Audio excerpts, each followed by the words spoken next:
California Governor Gavin Newsom is now calling his city's homeless encampments unacceptable, which is odd since he's the guy who, made them acceptable, turning sidewalks into red carpet events for drug addicts, thieves, and unemployed CNN anchors. On Monday, he urged cities to ban the camps from sidewalks, parks, and other public areas. So after years of denying the problem, he's now pretending to fix it, which is like putting on a condom as you're leaving a whorehouse.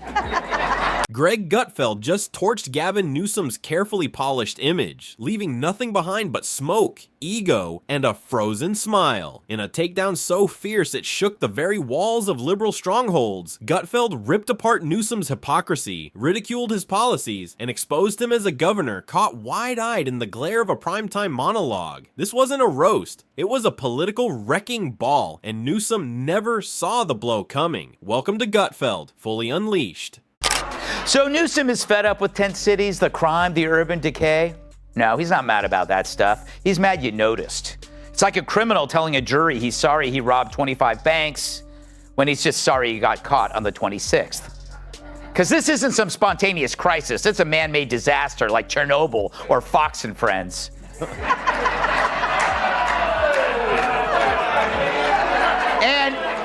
It began like any other night on the Gutfeld stage. Spotlights burning hot, a coffee mug in his grip, and that sly smirk coiled on his lips like a weapon about to strike. But this wasn't business as usual, and it wasn't just another round of witty banter or playful digs. Tonight, Greg Gutfeld stepped into battle mode. His target, none other than California's polished prince of politics, Gavin Newsom, the man whose flawless hair looks like it campaigns harder than he does, and who struts through press conferences as if every podium were a runway for a glossy magazine cover. Took common sense as his high ground. Right. There's no place outside of it. That's right. And so they're stuck in this horrible, horrible place, much like you, Jamie, and your life. As California falls apart, it must remind you somewhat of your own personal life. Yeah. Sometimes I look at footage of California and I go, oh, look how much better it is than my life. If you're enjoying this takedown, don't forget to subscribe, because standing before Gutfeld's fire was the ultimate walking billboard of progressive perfection. At least, that's the role Gavin Newsom likes to play. Behind the glossy exterior, though, sits an avalanche of failures stacked as high as overdue parking tickets. And Gutfeld? He didn't just highlight them, he detonated them. With the precision of a late-night comic done tolerating political theater, he tore apart Newsom's polished facade like a discarded Hollywood script, flashy, overhyped, and begging for a rewrite. Let's take it back. Newsom has been skating for years on his golden boy reputation within the left. So why do I keep bringing up Gavin? Well, other than my respect for his work in American Psycho, he's starting to distance himself from his party's worst ideas. Newsom, a guy who hates fossil fuels but could still bring down the price of gas by wringing out his hair, once proclaimed that his state would be a sanctuary to all who seek it. Then people actually came. He flashes a smile fit for a toothpaste ad, sprinkles in buzzwords like he's headlining a TED Talk, and struts as if California were a flawless utopia built by his own hands. But between the staged press briefings and the glittering dinners, the truth outside the governor's mansion has crumbled into chaos. And Greg Gutfeld, he wasn't about to let that illusion stand unchallenged. When he stepped on stage that night, the atmosphere shifted instantly. You could sense it. The jokes were over, no warm-up, no curtain call, just a ruthless storm of truth sharp enough to pierce even Newsom's carefully guarded ego. You conflate order with authoritarianism, you get chaos and destruction. So if restoring order is evil, then the Dems are now the party of disorder. Turns out the only system they had was wokeism, and it rotted any basic principles the party had to begin with. Which is why, like Gavin himself, they're left looking at 2028's hopes going up in flames. And this time, no one is going to help them put it out. Gutfeld began by stripping away the shiny exterior, revealing the decay hidden beneath. California, the shining example Newsom parades as proof of progress, has streets that now resemble open-air encampments. Tent cities sprawl for miles, while taxes soar so high that Elon Musk practically grew wings and escaped to Texas. And when it came to crime, Gutfeld didn't need exaggeration. The reality was damning enough. Smash and grabs have turned storefronts into galleries of shattered glass, while carjackings have become as common as calling for an Uber. And somehow, in the middle of all this turmoil, Newsom still clings to his golden narrative. Problem is his track record, his performance as mayor, as lieutenant governor, and governor. And your analogies are great. I think mine are better. And just hold on. And here's why. He shows up at the fires and says, who the hell caused this? I'm going to crack down on the people responsible. He sees the homeless encampments blocking the sidewalks and said, you guys clean that up. He started it. He spent $3 billion to fix it. And his opening words in 2020 when it got the job is a disgrace. The richest state in the country and the richest nation of the world has a homeless problem. I will fix it. He spends $1 billion when it's not fixed. He blames the mayors, and he also forced the movie industry and Silicon Valley out of the best state in the country by high taxes. I've never seen someone such a bad performance, but yet I think he's the front runner to get the nomination for the Democratic Party. Yeah, it's true. It's true. They got nobody else. Sherrod, welcome back. Thank you. Yet somehow, Newsom still found the time to scold other states, lecturing them on morality, freedom, and governance as if he were America's guiding light. That's when Gutfeld cranked up the pressure. This wasn't just hypocrisy, it was pure theater. And Newsom, he was the overpaid actor stumbling through his lines. Gutfeld painted the picture perfectly, a governor wagging his finger at Florida over book bans, while students in his own state struggled to read at grade level, condemning Texas for abortion laws while presiding over streets drowning in fentanyl, filth, and forgotten lives. The audience could feel the irony snap, almost hearing the laughter rising as Gutfeld delivered the blow, not with rage, but with razor-sharp sarcasm that cuts deeper than fury ever could. Then came the finale, Newsom's stage, his spotlight, his supposed moment to shine.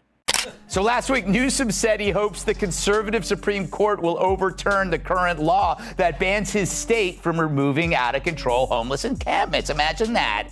Well, what did you expect, Gavin? That the sanctuary seekers were going to show up in Winnebagos? Once again, another example of a high-profile lib using his big mouth to write a check his ass can't cash.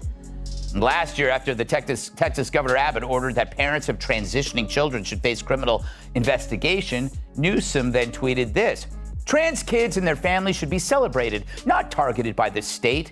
They are heroes. And so to fearful families in Texas right now, California's door is always open to you. With a sly grin, Gutfeld painted a devastating picture. California's middle class was vanishing faster than a drop of water in the desert. Small businesses were shutting their doors for good, while Hollywood stars and Silicon Valley moguls clinked champagne glasses inside their gated palaces. And there was Gavin, still smiling, still flawless, his hair perfectly sculpted, as if the hardship surrounding him were nothing more than background filler for his next glossy campaign ad. But Gutfeld wasn't just aiming for laughs. He had a brutal truth to deliver. Newsom, for all his stage photo ops and polished sound bites, wasn't merely flawed. He was driving people out. Families were fleeing not for preference, but for survival. Once proud businesses were packing up, desperate to escape a state that taxed them for the privilege of existing. Even lifelong residents were left wondering, how did California sink this low? What do you think about Gavin Newsom? What's going on there? I don't know. I don't know how they bump out Kamala out of VIP, put a white male in there and take her out. She's got too much of an ego to just step aside. Mm-hmm. She's going to go crazy if they try to do that. Plus, she had a strong 2% support, so don't forget that. Yeah, but she's waiting for that spot to just open for her, and then you put a white male in there. Yeah. I don't know how they're going to put. I mean, they did it to Bernie. They threw him under the bus two presidential ones in a row. They just gave him a couple extra houses in Vermont. Go, yeah, you got some extra money. But I don't know how they could do it with her. Yeah, it'd be great if they threw her under the bus because she really likes buses. Remember? And Gutfeld, never losing his rhythm, aimed his sights directly at the man holding the reins. It was like watching a magic trick unravel in reverse. Every illusion Newsom had carefully crafted over the years stripped away piece by piece. The supposed economic growth, smoke, and mirrors. His climate leadership, hollow gestures wrapped in solar panels and flashy press releases. Even his compassion, nothing more than a performance, lasting only as long as the cameras rolled. Just when it seemed Gutfeld had emptied his arsenal arsenal, he landed the knockout, not with fury, but with piercing clarity. He likened Newsom's California to a mansion gleaming with spotless windows and manicured lawns. But step inside and the walls reek of mold, the foundation is fractured, and the roof leaks despair. It's all a facade, a glittering shell hiding rot beneath. Gutfeld painted it as a house held up by slogans, catchy lines propping up beams of collapsing policy, Polish over substance, shine over solutions. That, he declared, is Gavin Newsom's California, a dazzling disaster dressed in progressive wrapping paper. The audience erupted, gasps morphing into laughter, not because Gutfeld was exaggerating, but because he had voiced the truth everyone suspected, yet no one dared to say. California wasn't a shining beacon, it was a cautionary tale. Californians used to sell maps of celebrity homes, not landmines. Now, instead of sightseeing, tourists play hopscotch so their shoes don't get hepatitis. And when residents complain, they're called cruel. And now we're supposed to believe Gavin? Hell no. All the problems of the last decade were based on his and his party's lies. The crowd wasn't laughing at a punchline. They were laughing in recognition. It was the kind of truth that needed no exaggeration, only the right delivery. And Gutfeld delivered it with surgical precision. Meanwhile, Gavin, whether lounging in some luxury hotel suite or standing behind yet another velvet-draped podium, was likely grinning, convinced no late-night host could truly rattle him. But he was dead wrong, because Gutfeld didn't just dent the armor. He split it wide open and waltzed through the wreckage. This wasn't debate. This was demolition, and with it came something even darker, presidential whispers. The ambition Gutfeld warned was the real danger. It wasn't just hypocrisy. It wasn't just incompetence. It was the audacity to export California's chaos to the entire nation. The very thought sent shivers. If California is the test lab, then Newsom is the lab-coated mad scientist, and America is the next experiment. And Gutfeld? He wasn't about to let that nightmare go unchallenged. Then came the national polling by overwhelming majorities. It turns out Americans don't favor minors transitioning.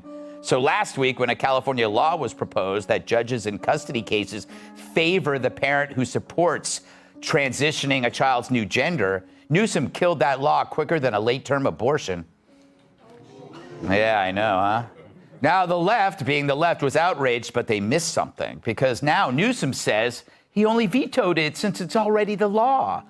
Gutfeld wasn't having it. He closed with the kind of deadpan mic drop only he could pull off. A faint smirk, a casual sip from his mug, and a glance at the camera that seemed to say, "We see you, Gavin, and no amount of hair gel can cover this mess." What made it unforgettable wasn't just the jokes or the laughter, it was the precision, the undeniable truths, the way Gutfeld dismantled the shining myth of Gavin Newsom with nothing more than wit and cold facts. He didn't need theatrics. He didn't shout or pound the desk. Instead, he wielded sarcasm like a scalpel, letting reality itself do the damage. That's what made it so devastating. He walked his audience straight through San Francisco's wasteland, where billionaires sidestep human waste on their way to dinner, and businesses close. Not because of competition, but because law and order have collapsed into chaos and indifference. With every detail laid bare, delivered with that sly grin, the picture became painfully clear. Gavin Newsom's California isn't a model, it's a warning label. Gavin ponders why Dems lost. We lost. We lost the popular vote, and we lost the electoral vote. We got crushed. And we need to be humble about that, and we need to have some grace, and we need to understand why. Was it because of the incumbency penalty? Was it because of inflation? Was it because of interest rates? Was it because of immigration? Was it because we were too, quote unquote, woke? Was it because of issues with Israel? Was it all of the above? I think we are going through that forensic. We need to understand at the same time, we also have to push back against the whitewaters and headwinds of the Trump administration. But Gutfeld zeroed in on the hypocrisy with surgical precision. There was Gavin, ordering masks, lockdowns, and shutdowns of churches, schools, and small businesses, while he himself wined and dined maskless at the French Laundry, clinking glasses with the elite as if the rules were reserved for the little people. Gutfeld didn't need to shout or rage. He simply leaned into the absurdity, letting the audience laugh through the injustice. The punchlines hit hard because they weren't inventions. They were truths everyone already knew, but so few dared to say out loud. Then came the exodus, families leaving in droves, searching for a government that didn't treat them like obstacles. The crowd laughed, but underneath they knew it wasn't a joke. It was a mass migration driven by leaders who prized ideology over actual livability. And the brilliance of Gutfeld's takedown? It wasn't just the facts themselves. It was the effortless way he peeled away Newsom's mask, exposing the face behind the performance, all without breaking a sweat. Voters. He's the classic wolf in sheep's hair gel. Just watch him answer the tough questions. Any other questions here? Yes, Governor. California has a terrible homeless problem. Why do you think that is? You know, I appreciate that question, and I think it's a matter of perspective. Let's kind of flip the script on that, okay?